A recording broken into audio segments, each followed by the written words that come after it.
Très franchement, vous nous dites un peu quel a été votre itinéraire dans les milieux astrologiques français, etc. Ah, mon itinéraire, mais au début, je suis arrivée ici, je ne parlais pas français, donc en fait, Ah oui, ça limitait un peu. limitait. Et puis j'ai rencontré André Barbeau, qui était... Vous pouvez dire à peu près l'année quand même pour qu'on situe. je suis là depuis 78, oui, Oui, donc ça ça fait fait longtemps. longtemps.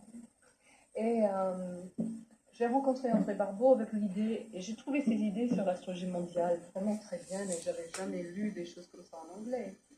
Alors donc, je me dis, ça sera quand même génial que ça soit traduit, etc. Donc j'ai commencé un projet qui n'a jamais abouti en fait, et il m'a très très gentiment invité à un discours il donnait sur les prévisions annuelles pour l'année 80, je pense.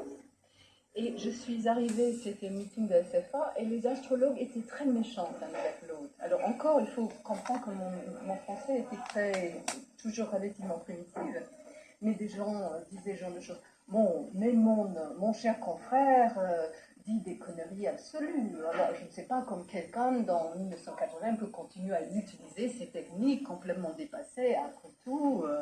Bon, mais ça veut dire, j'étais très choquée par ça parce que je venais d'un milieu astrologique où on parlait d'astrologie humaniste, pas forcément dans le sens qu'on le parle en France maintenant, mais on parlait d'ouverture de l'être, psychologie jungienne, etc. Donc je me dis, oh là là, c'est ça, c'est l'astrologie française, voilà, je vais mettre le couverture sur ma tête et je retourne dans mon coin. Et j'ai à peu près fait ça pendant longtemps, mais ça c'est un peu la façon que je fais des choses. De temps en temps, je sortais. Mais j'étais invitée à parler à SFA, encore par l'invitation d'André Barbeau. Et donc j'ai rencontré des gens là qui aimaient ce que j'ai fait. J'étais réinvitée et peu à peu j'ai rencontré des gens.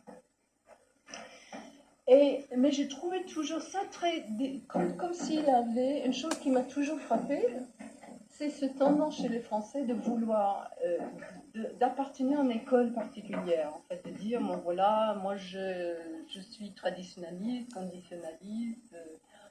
J'ai une amie américaine qui est plus à Paris, Jeff, que Christian connaît. Et Jeff Tower, oui. Et on rigolait beaucoup ensemble, on disait on était des astrologues post-humanistes. Alors, donc, non, mais on vous entend très mal généralement. Oui. Mais c'est quelque chose.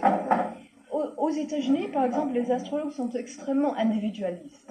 À la limite, ils disent jamais que toute idée ils avaient tombé du ciel et c'est eux qui l'avaient en premier. Ça veut dire que quand les Américains écrivent un article, ils ne citent pas l'astrologue forcément. Hein? Donc, c'est un autre extrême. Hein? C'est un rapport à la tradition et à ce qui a donné qui est très très différente.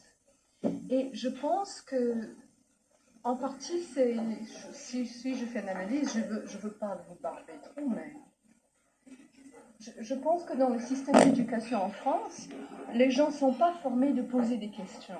Ça veut dire que vous n'avez pas un système d'éducation qui est interactif, où les gens disent « moi je pense ceci », ça veut dire que c'est le prof qui a la sagesse, et c'est lui qui livre ça aux gens.